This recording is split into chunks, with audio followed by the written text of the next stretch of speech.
Have you become more sympathetic toward Norma since you've been playing her so long? Yeah.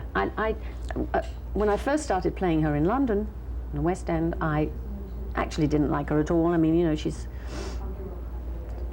deluded. She lives in the past. I thought, and then she kills this poor guy at the end. That's not very nice. No, but seriously, I found it difficult to relate in any way to her. Not that an actress needs to relate really to the person she's playing, but it helps, To connect. Then after I'd been playing her for about 3 months, I started to understand her, and by the time I'd finished playing her for about a year, I loved her. Yeah, I actually loved her. Yeah, she came from a different world. Yeah. Really. Instant star, probably a teenager. Yes, she was. She was probably 16, 17. Exactly, because they all were at that point, weren't they? And probably no training, just because she had the right look and... Yes. And all of a sudden she's world famous and couldn't cope with it. Couldn't cope with it, couldn't cope with the talkies when they came in, and probably the quality of talkies went like this, and so she thought, well, this is pretty awful, I'm going to wait till this fad passes. So she locks herself away in her mansion in Sunset Boulevard, writes her script, which is a silent movie. Yes. This is the 50s by now. Yes. And she thinks she's going to make her comeback, and that's when the problems start. But it's so sad that she's waited all this time and still hoping. And you've seen so many examples of tragic people that came out of the silent movies. I mean, Clara Bow, prime example. Yes. It's something that was fairly common, I think, with them. I think Norma Desmond, of course, who was not a real person, was based on Clara Bow and somebody else. Really? Yes. Well, she's like a composite of several people. But, I don't know anyone in show business who's like Norma Desmond, not right now. But I know a couple of people, who are not in show business, who are a little bit like her. Of course. Who are, still live back in the 40s, and wear all that. I mean, it's beautiful if you like, but it's got nothing to do with today at all. Nothing at all. No, time to kind of get more in the mainstream of things. Yeah, well, yeah. Some do, some don't. Did you ever, when you first saw this, probably as a very young girl, think that you might play this when you first saw the movie?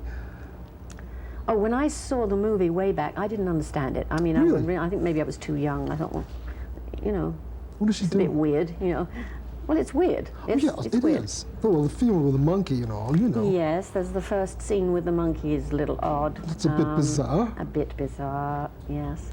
But I saw it again recently. I saw the movie again recently, and it was strange for me. It was a bit difficult for me. I don't think I enjoyed it very much. Really? Because I'd been playing it for so long, my way, and feeling so attached to Norma that I felt, well, what's Gloria Swanson doing playing this? Not quite, but a little bit like that. Oh, sure. I can understand that. Tell me what it was like growing up in England during the war. As a child star, by the way. Yes. Are you talking about the Blitz? Is it the fireworks? Is that to do with bombs and stuff? All those things that happened, yes. Well, I tell you, it was fun.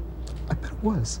For us kids, living in air raid shelters was wonderful. I mean, it was sort of spiders and worms and things, and everything smelt of sandbags, and even in school we had our lessons in air raid shelters. Really? Oh yeah, and for our parents it must have been dreadful and terrifying for their fear for us. Certainly. But children have a way of turning everything into a kind of, I don't know, fantasy, really. Adventure. Yeah. Sure. Yeah. Yeah, that I think would be kind of exciting. And being a child, when did you first start singing? When I was about 6. And you had your own radio show at a very early age. Yes, I can't remember what. I mean, I'm very bad on numbers and dates and things. Yeah, I had my own radio show and then my own television show, and well, it's a long story. For me, it's like talking about somebody else. Oh, I'm sure. It's a long time ago. I was surprised. You've made over 30 movies. Yes. That's a lot of movies. Yes, well, I was under contract. I was a contract actress, you know, child actress. So any movie that had a little girl in it, I got it, you know. I kind of had the monopoly at the time. That's great. And then, of course, as an adolescent, I was making movies as a teenager. I gave Alec Guinness his first screen kiss. Did you really? And it was my first screen kiss. We were both very shy. That has to be a little bit awkward. No, the earth didn't move for either of us. Didn't happen. No. You know, you're the second actress that I've known who has worked with Fred Astaire. The first being Joan Fontaine. She did Damsel in Distress with him. And she was terrified. So was I. I'll bet. I mean, who would not be terrified dancing with Fred Astaire? Oh, yeah. I was his last dancing partner on the big screen. Really? I didn't realize that. But that's quite a distinction. I suppose so.